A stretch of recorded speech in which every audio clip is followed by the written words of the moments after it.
Welcome to Backstage with Richard Ridge. SAG-AFTRA Foundation and BroadwayWorld have partnered for a filmed Conversations Q&A series which celebrates the vibrant theater community here in New York City and the union actors who aspire to have a career on stage and screen.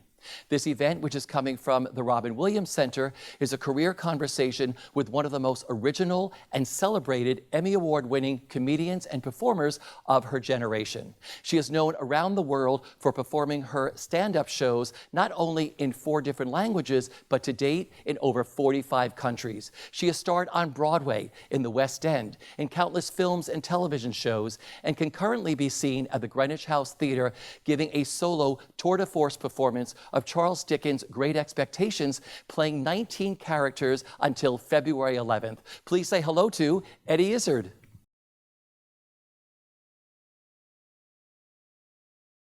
Welcome back to New York. Thank you. Yes, great to be here. Yeah. What are you enjoying the most about being back this time around? The fact that it's open again. Yeah. Well, it's just, you see, New York, some cities are home gigs for me. So New York is a home gig.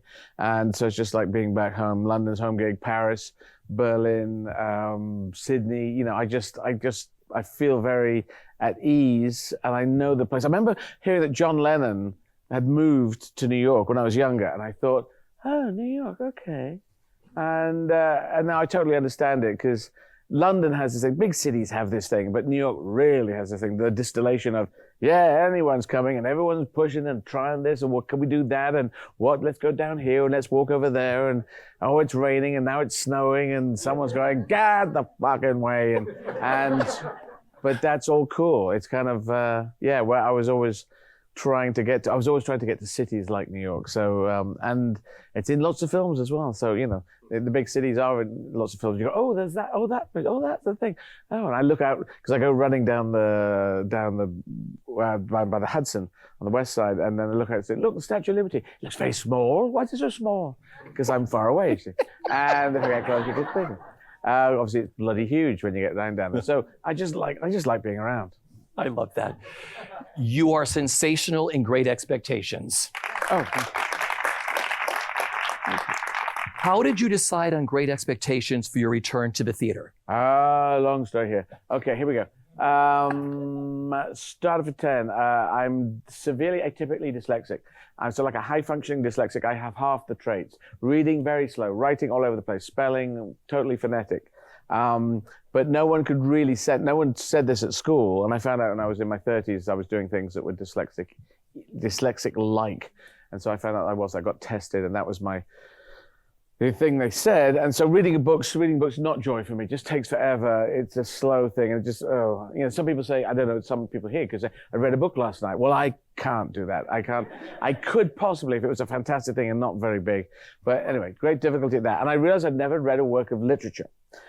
Add to this, so I thought I should read one. And audiobooks are on the rise. There are much more audiobooks out than before because of listening on phones and in cars and stuff. So I thought, why don't I see if I can get a company to pay me to read a book? You see where the thing is? My dad was an accountant. This is a slight accountant in me, but quite a nice accountant thing of saying, accountant encouraged me, rather than go for the money, the big money. It's a terrible film, but you make pots of cash and you could die in it. Instead of that, the little accountant in me said, get someone to pay you to read a work of great literature. And I'm 150 years younger than Dickens to the day. So that's 7th of February, 1812, 7th of February, 1962. So I thought, let's do Dickens. And they advised Great Expectations. Boom, that's how it happened. So a few accidents in there. And I read the audiobook. The audiobook in all its majesty is out there, over 20 hours of book. And and then I thought, why don't I do a stage show of this? Because I could do a solo show. And if you do a solo show, the great thing is you don't have to say, when are you free? Oh, I'm free now because I'm me. You know, because when I was starting off, I was a 4-person act in comedy, then a 2-person act. And I remember when I was a double act, we used to have meetings to discuss when we could have meetings to discuss what we might change in the show. So our meeting to discuss when we could have a meeting, you know, that was how it went on. Whereas now I could on stage, and I'm doing this curiously in Great Expectations. I can do this in stand-up where you can just say, oh, I'll talk about this, I'll talk about that. But within the lines of the dialogue, I am giving Estella, Havisham, Pip, sometimes Joe, sometimes Herbert, Wemmick, slightly latitude in what they say to each other. And sometimes they will say things which I'm not expecting them to say. Because you do it like a chess game. If you really get into it, it's like a chess game. And the technique comes from Richard Pryor, who did that in Richard Pryor Live. And he had two characters going, "Hey, what are we doing here? Have you got the gun? I haven't got the gun. I left it in the car. Why are you leaving the car? It's no good." And he did this sort of quarter turn thing, which I thought everyone did in stand-up. I thought, I'll do that in my stand-up because I came from sketch. So I've been doing that for 25, 30 years. And I thought,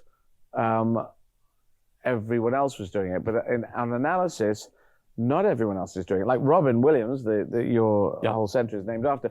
Robin did something with his stand-up where he would talk about a character, and then the character would be there going, "What's going on?" But they would essentially talk to the audience. It would be, let's say, a monologue. They just give a slice of that person's attitude, life, whatever it is. Whereas this sort of having two people going, "Hey, what's going on?" "I don't know what's going on." You change the voice, you change the physicality, and then you can get Havisham and Pip and which I forgot his name now. He's in the show. I'm going to talk about him tonight. But Bentley Drummle, that's it, Bentley Drummle, who I was playing as a slight idiot, and I realized he can't really be. He's got to be sort of an attractive oaf, I think. He's got to be like a big rugby player or something. He's got to be kind of. There's got to be a machismo in there, something that Stella's going to go for.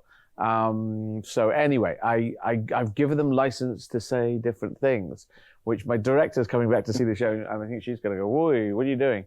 But I'm going to say, well, I want to see what happens because it's curious, and it just gives them this little wiggle room.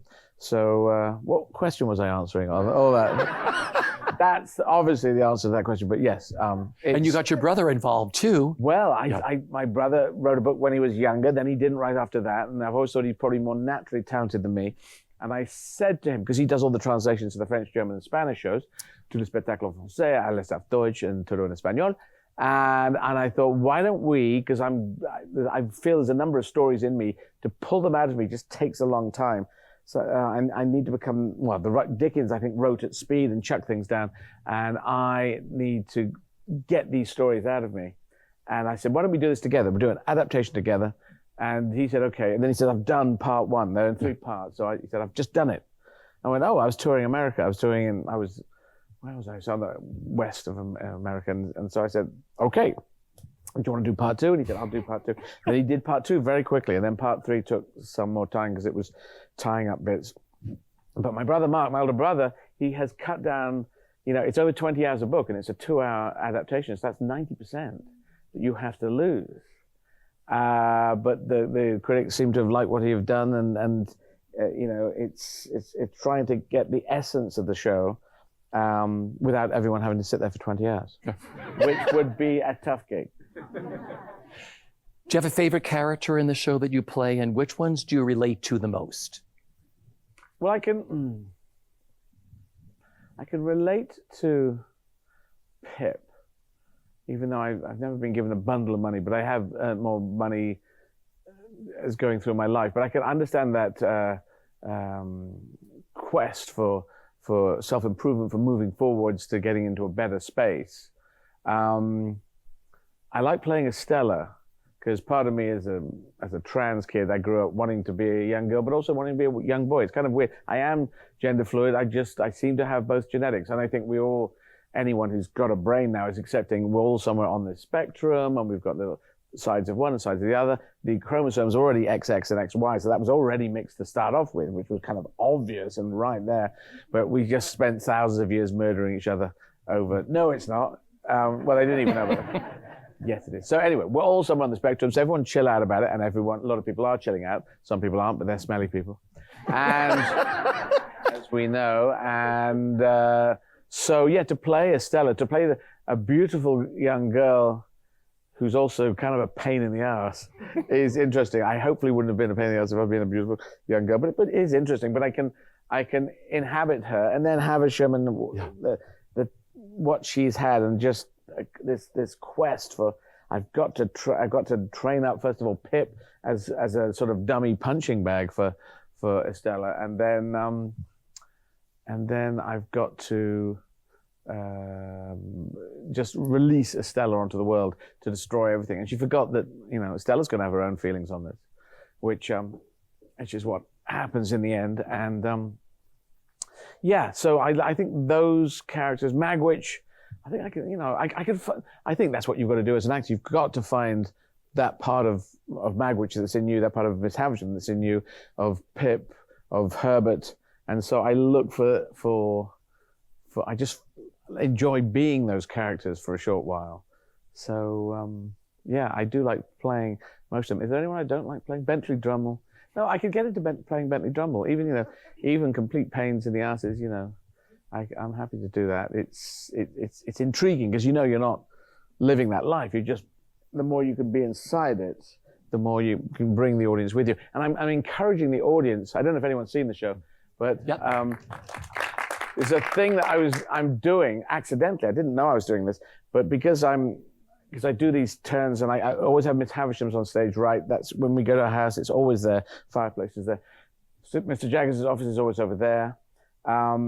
And I encourage the audience to paint in the details. So the more that I'm accurate when I'm turning and playing these different characters, if I'm here being Pip to Havisham over here, hopefully the audience is holding Havisham in their mind's eye as being there. And then when I flip round, I inhabit that place geographically. I stand there, then I stand back here, so that your imagination is encouraged to be used. And I think sometimes the audience are giving me more brownie points because they've been good. I think you've been good. And that's, I didn't plan it that way, but I think that's what happens. People going, I can see more than, there's nothing there. Oh, we know what there is there. Now we've got a set. But initially I was doing it without a set and with just a general wash of lights and no music. So I've done a lot of performances like that. And people see things. And I think that's their imagination. Yeah. For those of you who have not seen this yet, it's playing through February 11th. The artistry of this person sitting next to me. I mean, you are razor sharp, yet you play them all with such ease. And I know that's not easy. And that's where your artistry comes in, that your little Eddie-isms too. I mean, it's wonderful to watch you work. Well, Dee Dee Hopkins has helped me to be very precise with the changes of characters. There's occasional lines. I do put in Easter eggs of my own lines, which should sound as much like Dickens as possible. And the example is Uncle Pumblechook was a large, hard-breathing man, face like a fish, dull, staring eyes, and hair that stood up on the top of his head. And I changed it to Uncle Pumblechook was a large, hard-breathing man, face like a fish, dull, staring eyes, and hair that had obviously been arranged by a dying relative. Which kills. But I just thought, it does sound of kind of, there's obviously always dying relatives in Dickens. You know, life seemed to 1800s just full of people. I'm about gone. I'm 4. Well, no, actually, the young kids did go, but it was like, you're 25. I'm an old 25. I'm about to go. But just the idea of a dying relative saying, Uncle Pumblechook, lean. But I think you should have. That's good enough. That's good enough. But a lot of them are his. You know, some people are saying, "Oh, that line is something I made up." It isn't. The in jail, out of jail, in jail, out of jail, in jail. That's Dickens. I think Dickens was great at comic situations and character portrayals. He found it more difficult, I think, to hit a punchline. As someone who has been trained to hit a punchline, so I actually I pulled some of the comedy out. My brother at one point, he said, "This scene, I want you to use your comic skills to make this scene happen." So I had to adjust it so that it worked, because I could see that Dickens was going round and round the comedy of the scene, but not landing on it. It is a curious thing. So obviously he was great at doing certain things and not so great at other things. But he really wanted to be an actor first before he was a performer. And he was performing here 155 years ago and all across America, but here in the Steinway Hall, which was part of I think Steinway Halls still exist, and that's where they sell the Steinway pianos. But it used to be at 14 and 4th, and there used to be a big hall there as well, where 2,000-seater, which he was playing to and doing readings on the death of Nancy and stuff. So you imagine J.K. Rowling reading from Harry Potter. It was that kind of gig. It was just, you know, and he realized he didn't have to write anymore. He could do these gigs and make really good money. And he was always desperate to make money because he'd come from no money, and he lived quite a full life, and then he had 10 kids and all that kind of stuff. And anyway, yeah, so I just like the idea that I'm following in his footsteps, performing like that. Well, you're also working with one of the finest directors who is here today, Selena Cadell. Let's hear it for the director. Let's talk about collaborating with her. What's your I mean, that's such a wonderful thing. It's like a marriage. Talk about collaborating with her. I gotta say, Selena isn't here actually at the moment. No, but she's upstairs, right? No, Selena. Oh, you're right. Oh, that's Sarah Johnson, my tour manager, is upstairs. Selena's coming in 2 days, though. Fabulous. All right. She's coming back to check on what I've adjusted, because I've moved certain things, and she said, "Yeah, But then I go, Selena, I want to keep it. But anyway, yes, she's coming in 2 days. But sorry, what was the? Well, let's hear it for Selena and Sarah. Sarah, who's here today. You know, those collaborations are so wonderful between a performer and a director. Yes, it's very handy for me because in stand-up there is no director. Well, I have actually worked with another director, Sarah Townsend, who directed the Believe documentary that got the Emmy nomination. And the great thing is, I wanted to do a Shakespeare, and I was going to work my way up from Shakespeare. And then I found that no one was offering me Shakespearean roles. They don't look at me, trans woman, comes from comedy, does drama, but not top of our list. So I thought, right, I'll do a Shakespeare, I'll do Hamlet, I'll do all of the roles. Yeah. So that was what I started working with Selena on. This was the thing, because we said that I would talk before and said, okay, Selena, why don't you direct me in a Shakespeare? And that was a plan. And suddenly I said, I'm going to do all the roles. Will you come in and do that? And she has worked with Dee Dee Hopkins, who's great on the movement. So we were doing this, and we're doing open rehearsals, which is very interesting, that opera does, I think, ballet maybe. Not much theater does open rehearsals, like come and see us when we're raw. And I think most actors, you wouldn't get all the actors to agree to do this, but there's only one actor.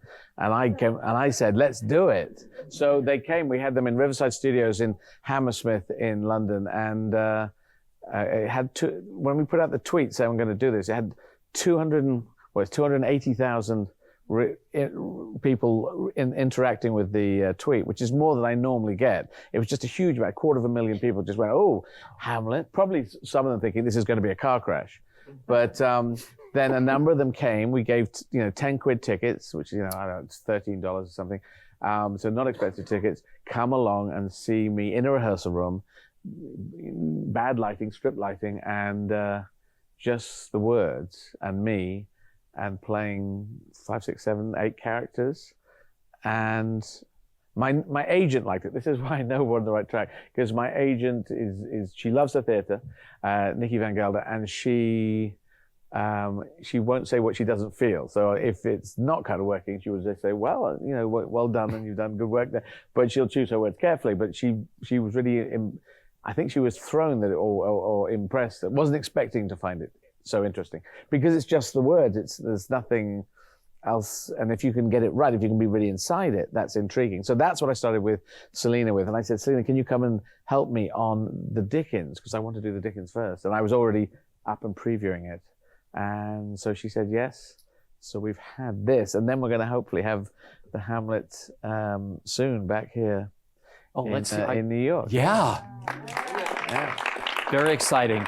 Over the years, I've asked other actors, including Vanessa Redgrave and most recently Gabriel Byrne, who have done one-person shows, what it feels like being on stage by yourself. And they said it is the most frightening and also the most exhilarating experience all at the same time. I don't find it frightening. As I talk about this fighting with fear. Yeah. And I went solo in '87. So I know there is fear out there. It's like driving a car. We've all learned, a lot of people here, you have learned to drive a car. Do you remember that first time when you were learning and then you just learned and first time you were on your own? There was fear there. Will I hit people, 2 people, 9 people today? Will I hit trees? Will I hit dogs and cats and everything bouncing off the top? I smashed a car. There was a lot of that fear. And then you get to a place where you're nowadays, after you've done 3 or 4 years of driving, where you're just going, I was talking to him the other day, and we're just going over there. Oh, look at this. What are you doing? Just get out of the way. But you can even do peripheral vision driving, where you're going, what the hell? Who the hell was that? Well, bloody idiot. Anyway, so I was saying, and your confidence level is right up there, because you know that your instincts, your peripheral vision, In fact, actually, I've analyzed this because I do a lot of analysis. When I came out as trans, I self-analyzed myself to get myself to the stage where I said, this is cool, I need to come out, I need to do this. But I've analyzed that driving, if you think about it, next time you're driving, you watch, it's all you're doing is looking for idiots. That is all you're doing. Because you've got all the skills, you know the rules, everyone else knows the rules, and then there are one or two idiots, or is a dog or a thing, or no. When you get to junctions, watch yourself when you get to junctions, and you'll see cars that are going to turn across you, and you're going, is that an idiot? Is that an idiot? No, they haven't gone. I'm fine. Okay, we're through the junction and we're on. You just look for idiots. That's what you do. That's our bottom line. I like distilling what the essence is. So on stage, I know fear isn't good. There's an idea of having butterflies in your stomach and this kind of thing. I don't think that's good. It isn't good for me. I want to go on. I remember seeing a guy called Shane Bourne. He's an Australian comedian. And he was playing this Bear Pit of a club, the Comedy Store in London, which is a similar name to Comedy Store in LA, but it is a different owner. So it was different countries, so they could do that. But it was a real tough bear pit of a place where people would come along drunk. This is 2 a.m. shows, so 12 to 1, 2 a.m, 3 a.m, and people drunk and just shouting and stuff. And he was going on with a jumper with bears on it, with teddy bears, like a kid's jumper or a big version of a kid's jumper. And he was just talking to people, and they said, Shane, you're on. So now we got this. It was Australian, so more like that. Is that Australian? It's something in the Australian area. And he was just very confident. And I thought, I love the difference between off stage and where he's chatting, I'm back on. And it was like he was walking, from there to here. It was no difference. And I thought, I want that. So I've worked very hard to get the no difference between off stage and on stage. I don't feel it at all. And when I do filming, I quite like to, because they set up for the next, we're going to move the camera, we have to set up the lighting. I quite like for the lighting all to happen around me. And I ask permission if I can sit in and be the person who's getting all the lighting checks on them, because I like just staying in the area. I like having no difference. I don't want any razzmatazz to come on, because then there's no difference. And you can play, or you can let yourself relax and go out and reach whatever emotions you want. So the performing on my own, because I've done so much of it as stand-up, and street performing before that. And street performing really is the hardest thing I've ever done. So now doing drama on my own is like a lovely gift, because I don't have to get any laughs. I'm not trying to, some people would think, Great Expectations, this is a drama and has a few laughs in it. I think it is a drama that has a number of laughs in, and I have brought those to the fore because I can do that. But all I'm really doing on there is trying to find the emotional arcs, the arcs of the characters and the emotional arcs in it, and the highs and lows of those, and trying to really be those characters so much so that I don't know quite what they're going to do. That's what I'm trying to do. I love it. We're here at the Robin Williams Center. You talked about Robin earlier. Talk about the influence he had on you, both personally and professionally.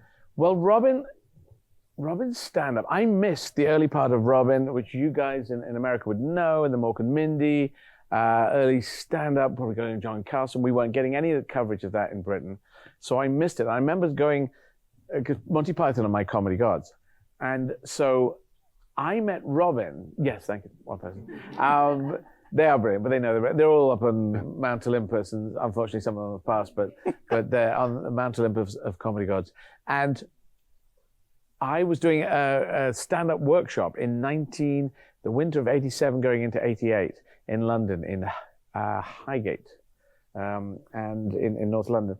And people saying, Robin Williams, this is the comic genius place. Because there was another stand-up, and he'd analyze, you could be the buffoon type character, or this, or the wordsmith, or he had different groupings that they were his groupings. And then Robin Williams was in the comic genius area, which you thought, I'd like to be that, please. I don't know if anyone was, there was one or two of us who were thinking, I'd quite like to go there. But anyway, so when I met him when I did a film with him, which is walked out of my head, what the hell is the name of the film? It's after a Conrad book, and I did it, and Bob Hoskins was in it. And anyway, so that he was playing the professor, and that's the first time I met him. And I already knew about him, and I knew about his work, but by the time I'd got my stand-up going, and I'd been recorded, I hadn't really seen much of Robin's work. But it was this beautiful, I mean, he was doing improvised stuff that I couldn't do. I did things in a different way. I would find seams and mine these seams, but he would find new things, like the interviews he did, say on Johnny Carson, and he would pick up things and then go with things and deal with things in the audience. There's footage of him just going into the audience and finding things and improvising off that.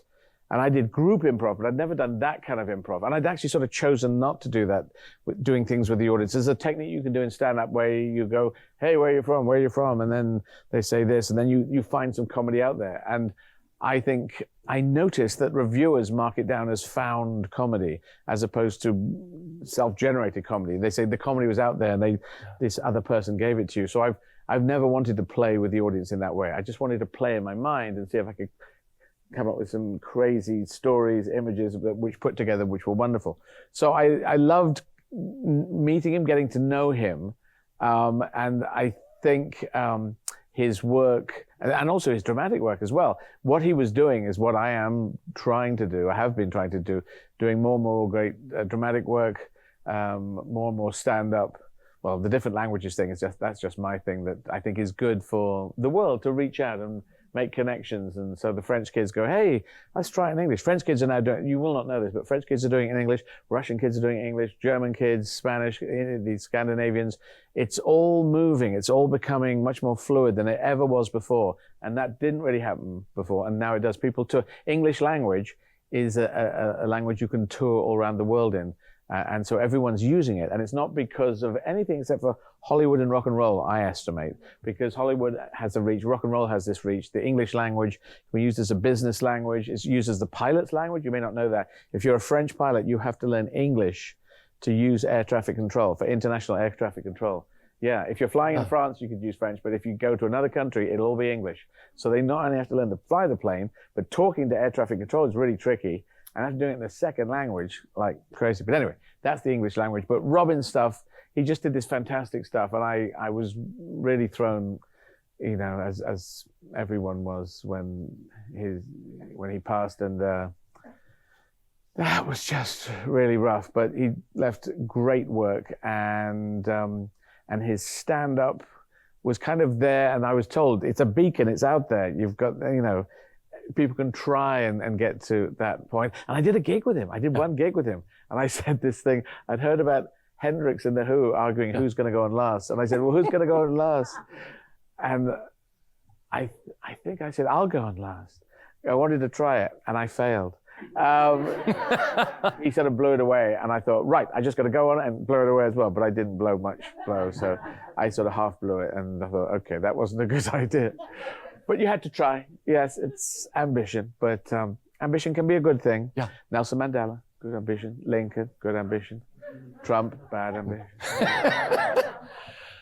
Because growing up, where did your love for performing begin, and what were your earliest creative outlets? Well, Mum was at amateur dramatics. She loved her amateur dramatics, and I had no idea that until later. And Dad had a great sense of comedy, and as a young kid, don't know if I quite sensed that, but I picked that up later on. But Mum died in 68, that hellish year of 68. Mum died a month before Martin Luther King, 2 months before Bobby Kennedy. So that was, in historical terms, just well, rough old year.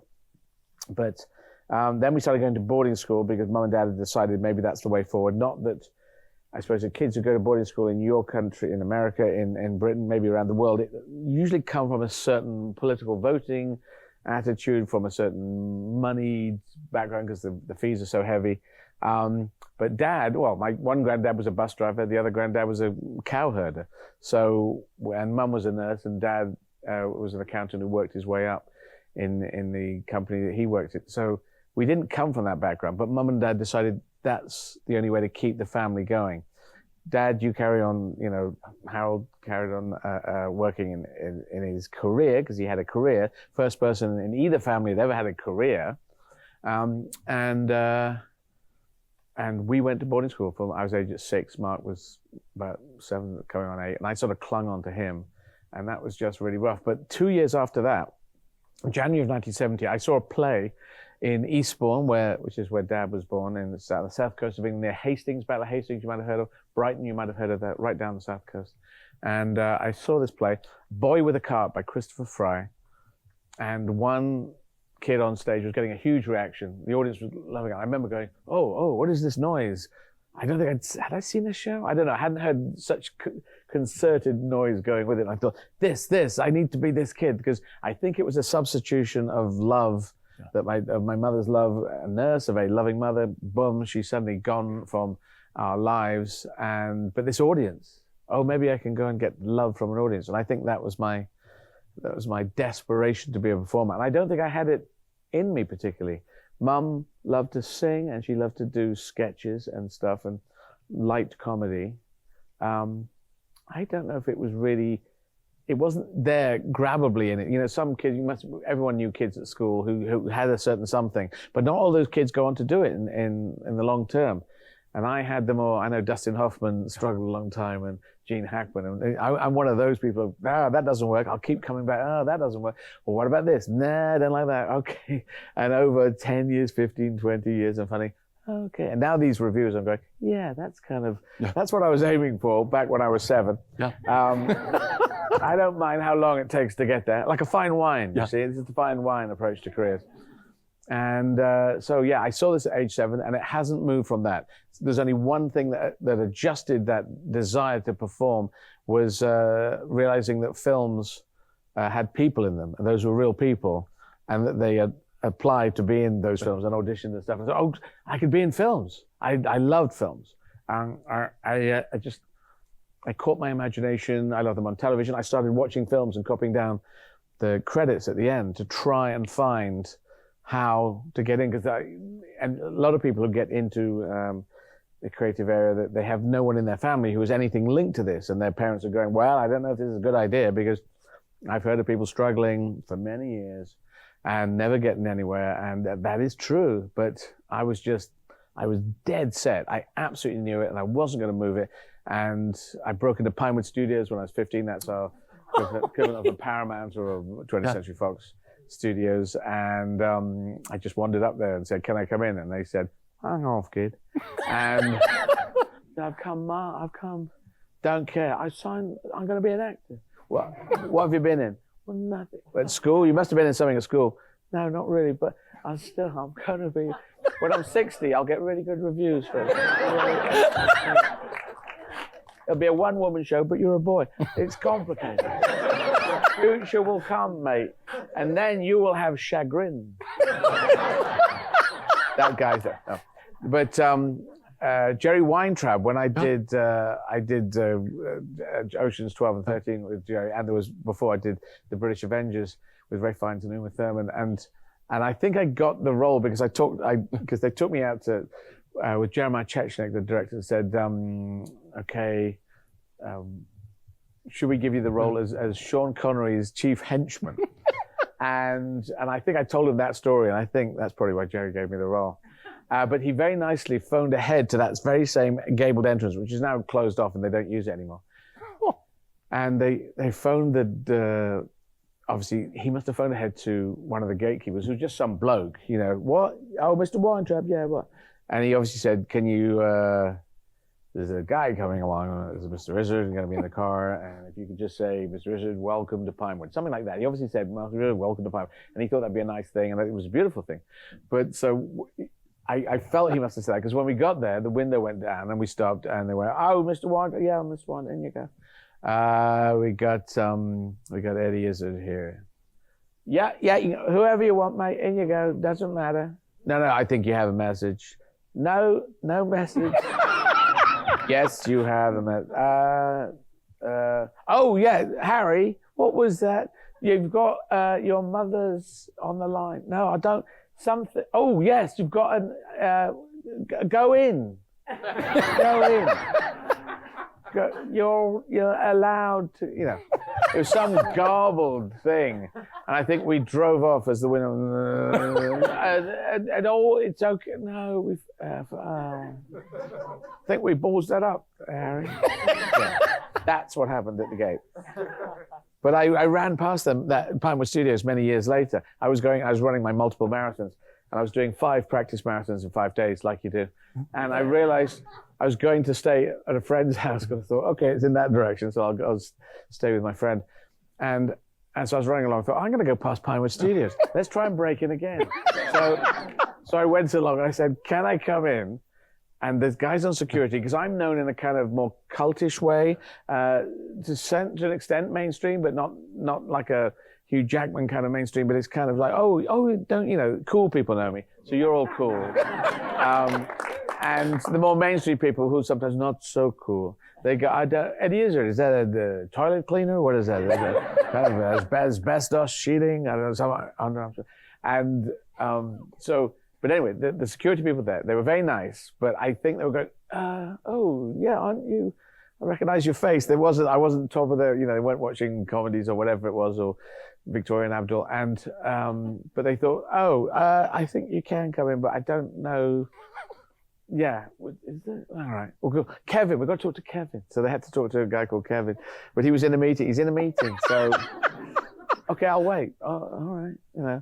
So that went on and on for some time. And then people turned up and said, yes, you can come in.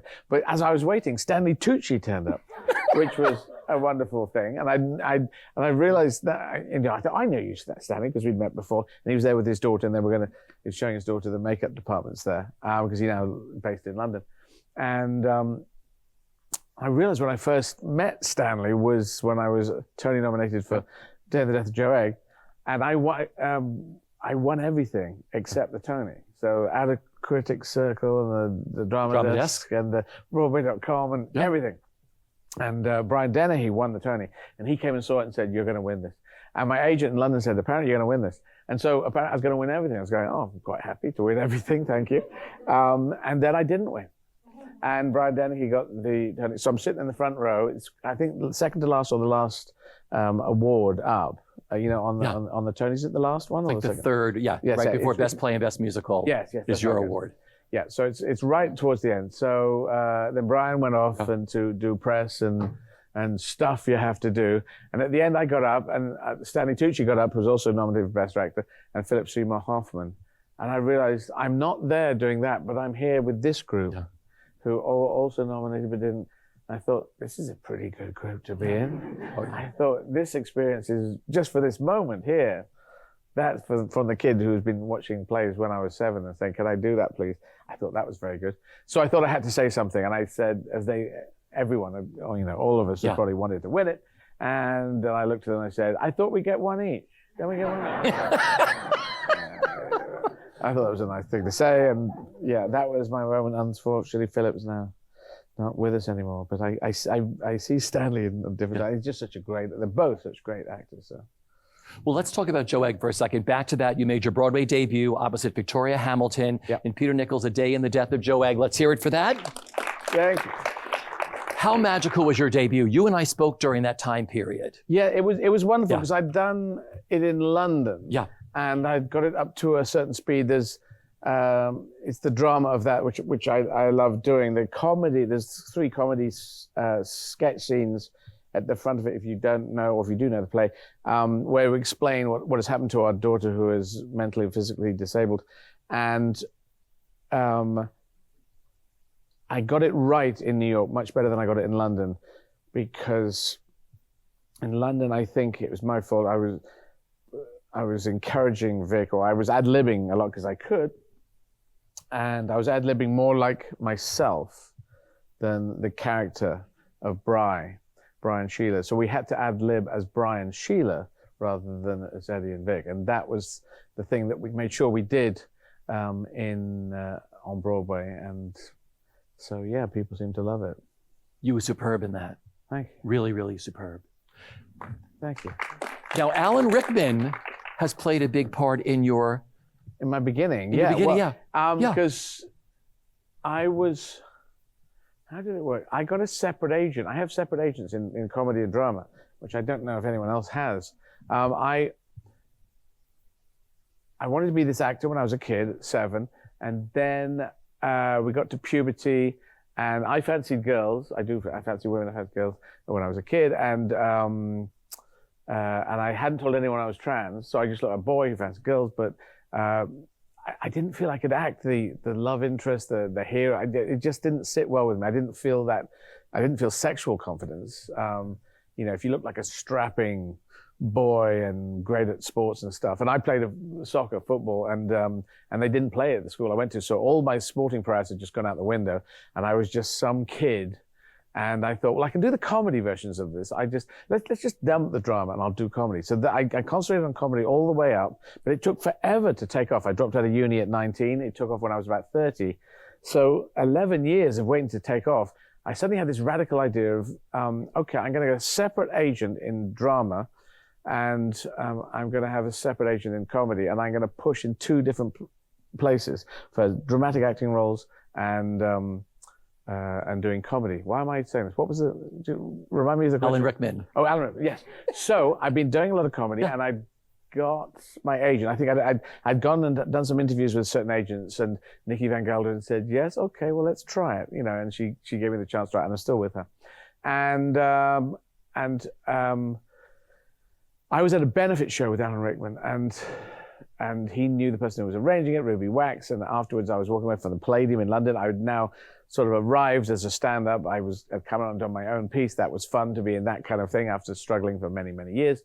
And as we were walking onto some other place, we're going to have a drink, and I said to her, I really want to act. And most people think I'm crazy because I do all this comedy, but I want to do dramatic acting. And he said, I don't think that's crazy.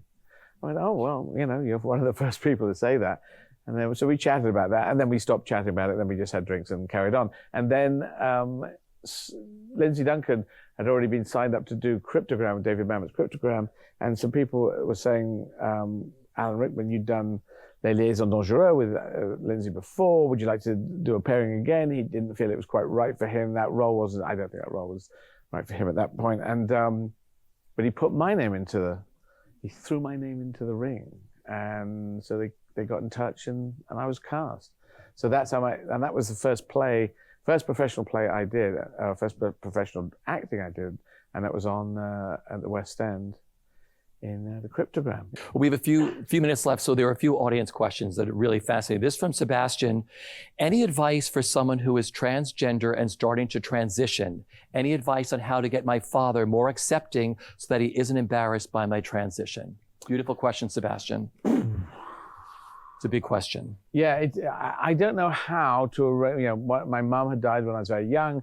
My dad was accepting when I came out, but I talked to him 6 years after I came out, because there was an idea that he might not be able to take it. I thought he could take it, but anyway, there was a 6-year delay.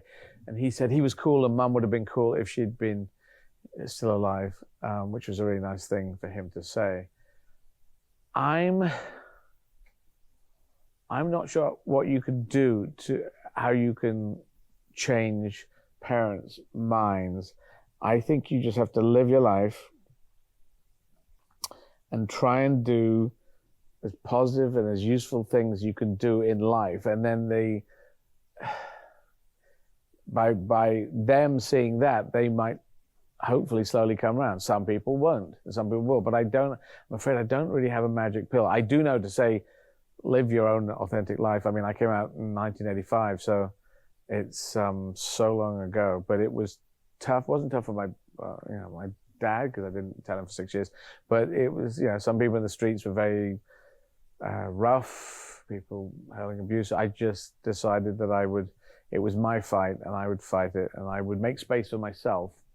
And then it's a bit like being at the front of a peloton, like in the Tour de France, because if you're at the front of a load of cyclists, you can take a lot of the wind pressure, but other people can slipstream behind. So I always thought, I'll do what I can. And if other people felt a bit like me, they could slipstream behind that. And I've just pushed and pushed, just try and create a space for myself. I don't quite know how to, because everyone's minds are made up in different ways, and some people are just locked, and some people are open. I have heard people being very negative and then coming round. But there must be some who don't. So I don't have an easy answer to that, I'm afraid. But I'd say you've just got to. I was prepared not to talk to my dad ever again. That was my thing. And if some people won't get there, you have to say that is their problem. and you have to just live your life, be that, be happy, find the happiness for yourself, and be your authentic self. Beautiful. Thank you for that. This is from Lauren. As a dyslexic performer, could you share the tools you use and advice for other dyslexic actors or writers? Well, it's the reading, it's the sight reading that is going to affect my my dyslexia would affect. So if I'm reading straight from a thing, if they said, here's a script, now do that, and that's your audition, that would be hellish. But because everyone's doing self-tapes on camera, you could do the first one, not get it. Well, you could, first of all, learn the lines. So that and I can do that, and I can get them in my head. And then I get around the effects of my dyslexia on me. My spelling doesn't come into it. I don't write my stand-up, and that's like almost a gift from not from being dyslexic, because I don't have to write it. It might be easier if I did write it, but I just workshop it. I just come up with ideas and workshop it into a certain place. As regards acting, it is purely the sight reading that it would really affect, and I don't do that. So I just learn the lines and then sometimes say the lines or something that approximates the lines, because I have found that I can approximate very well, which is rather odd. But sometimes directors are okay with that, sometimes they're not. Sometimes I feel it needs to be precisely these words. But that's how I get around it, and I don't find that the dyslexia itself is the problem. My problem initially on film sets was getting the confidence, pushing back the fear, on all this, log it up, get right, ding, bell goes, ding, ding, ding, ding, okay, we're rolling. That used to freak me out. Not overtly freak me out, but it's just like, God, it's a lot of noise. Yeah. And now I don't hear it. And I actually, the one thing I do from all performing, no matter what it is I am eager to get out there and do it. I will arrange myself in my mind so that I am eager to get out there and do it. And that way, it's always going to be positive, even if you're doing gigs in French or German. Spanish. German is the hardest, really. But I think, okay, where will I get to in German tonight? Wo auf Deutsch will I get to tonight? Because I don't know the last bits in German. This is from Jill. Are you still doing stand-up? And if so, when are you planning your next tour here? I do stand-up and will do stand-up, but there's no tour overtly being booked at the moment. I have Great Expectations and Hamlet to land. Well, Great Expectations has landed now. That spacecraft has landed. I now need to roll that to main West End or main Broadway, and get Hamlet on its feet. So those are things I'm concentrating at the moment. So I'm going to do a lot of film work, and I've got other film work that's coming through at the moment. So I'm going to keep doing that. But stand-up, I do love doing it, but there's nothing planned at the moment, I'm afraid. So finally, what do you love the most about being a performer, a comedian, an actor? Which part do I love most? All of them. Just be film drama is what I love the most. Yeah. Film drama is what I love the most. It sounds a little bit weird, but what's the most fun is actually live group improv. There, I've had the most fun doing that. I can have a lot of fun doing stand-up.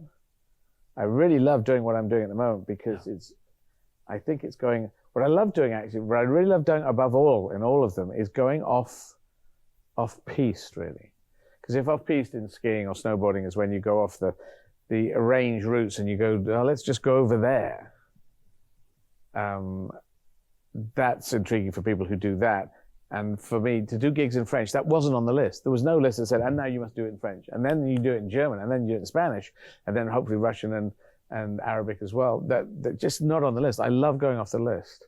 You go to a place where nothing's really happened like that. I mean, other people have done it before like that. It's not on a standard list. Your agent's not saying, you gotta get out there and do that French gig, man. It's just, why are you only doing one language? God damn it.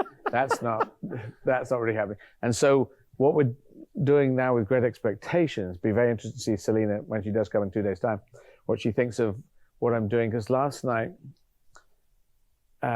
Pip and Estella had a conversation at the gate, which they've never had before. And I just thought Pip needs to react to Estella, because that's the first time, and he doesn't really react because he gets hit by her like a bolt of lightning. And I thought I wanted to show that. So this little conversation happened. And I don't quite know what they're going to say to each other. So, and that's kind of interesting because it makes it molten. I love the idea of molten dialogue.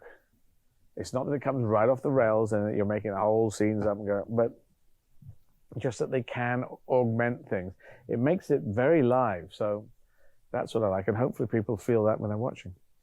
Well, they do. If you haven't seen Great Expectations, you have another month. It runs through February 11th. Thank you for spending the afternoon. I know you have a show to do tonight. Okay, yes. So thank you very much. Ladies and gentlemen, Eddie Izzard. Thank you.